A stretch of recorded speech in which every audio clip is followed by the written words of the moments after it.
I don't get Nathan's death. Like, he still killed somebody. I mean, the only logical thing would be that,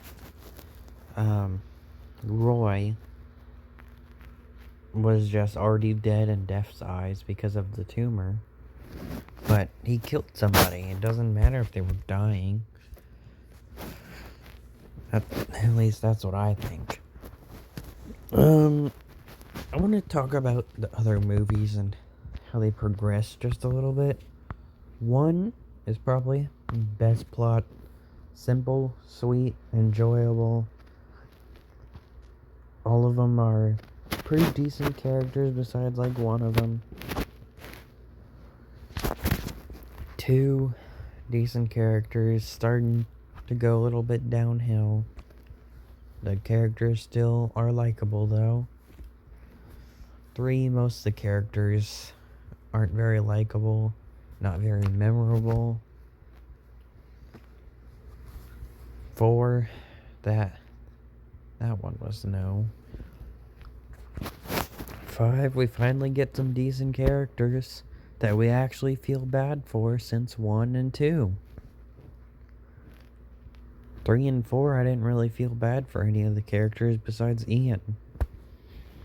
Well, I actually did kind of feel bad for people in 3 because of the ending. Just like I felt bad in 5 for the ending. They just can't escape the plane.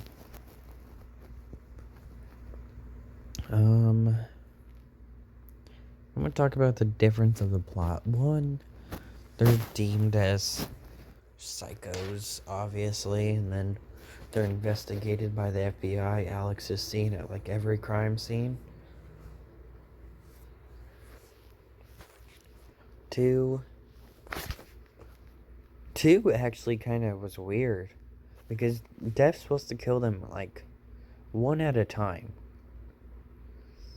but they killed Claire and Eugene at the same time. Because when someone tries to kill themselves when it's not their turn, it doesn't work. So I don't really get how two people died at the same time. Maybe it was because Claire had survived for way too long, and Eugene was just caught in a cycle. Let's go to plot. One is just, kid has one vision, boom, done. After that, Def is just constantly seeking them out. Two has a bunch of bullshit where the girl just constantly has like these weird little visions. Three has this dumbest shit ever, even though it was my favorite movie, because it was the only one that had me hooked the most. Two was really interesting. Two and three. But three was my favorite. One was really good too. But after that, no. Five was pretty good. But 3, 2, and 1 were definitely the best ones. But 3 just had that stupid bullshit, which was probably the weirdest part of the movie, besides, like, how they had, like, 4 unlikable characters. The weirdest part of that movie was the whole photograph shit. That made 0 sense. 4 went back to the whole 2 thing, where they just have a bunch of different visions. And 5 finally went back to the perfect thing. 1.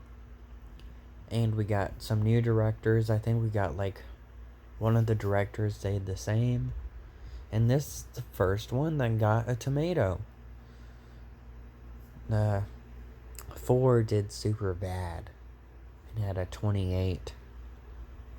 And the first one was the second lowest in the series, even though it was pretty good in my opinion. But this is the first one that got a tomato. Got a 62. It was rumored that there's gonna be a 6th and 7th one soon. So, that would be pretty cool. But, who knows? Now to 5. 5 was a pretty good movie. And it actually, like, changed it up a little bit. And one of the characters tried to kill him. I mean, Ian sorta tried to do that in 3, but I don't think a other character tried to kill. Oh yeah, maybe the racist too. He tried to kill the black guy. But I think that's the only time a character actually was going to kill another character. Sure, Eugene like pointed the gun at them, but he immediately tried to kill himself after. He wasn't actually gonna hurt him.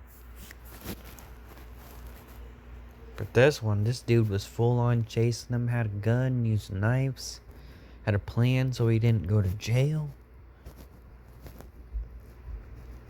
And I think this part of it would have just been fine if his friend would have told him the story.